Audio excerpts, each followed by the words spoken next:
We see a close-up of Davenport's face, his teeth gritted, his knuckles tight across the spokes of the Star Blaster's wheel. Next to him in the helm is Lucretia, still channeling the last bits of light out of the orb holding the Animus Bell into her staff, preparing the spell that will, she hopes, contain the hunger once and for all. And through the viewport of the Star Blaster's helm, we see Taco, Merle, and Magnus on the deck of the ship, bracing themselves on a railing as their vessel picks up speed. And over the bow of the ship, we see the hunger. And it's never looked so imposing, so invincible. Its scale is so incredible that as you fly ever closer toward it, it looks like it's wrapping around you, its edges growing concave, threatening to swallow the horizon whole. And from that black opal mass, hundreds of points of multicolored lights flash, and from those points, ribbons of darkness shoot out of the plane with wild, chaotic trajectories, and then fly to intercept your ship. And we see Davenport again, and he slowly lowers one of his hands to the throttle and holds it there, and he lowers his stance like a cat ready to pounce. And he waits.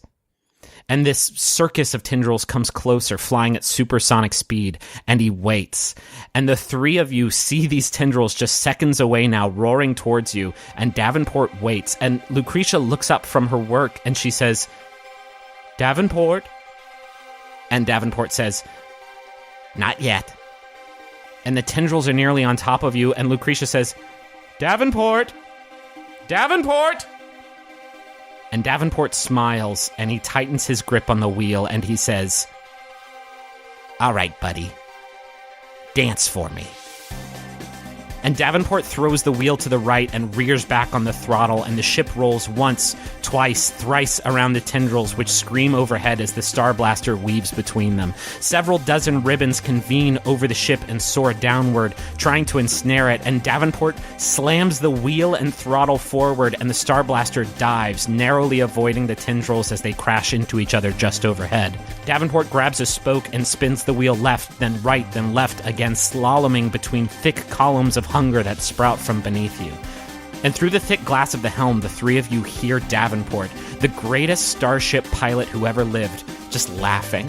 And then a second salvo of ribbons launch from the plane, only they're not moving erratically this time. They band together in a thick sheet, then swoop down and upward, forming a tidal wave dozens of miles high. And it's right on top of you, and Davenport shouts, "Hold on!" And he pushes the throttle to full speed as Davenport flies your ship right through the heart of it, attempting to punch through.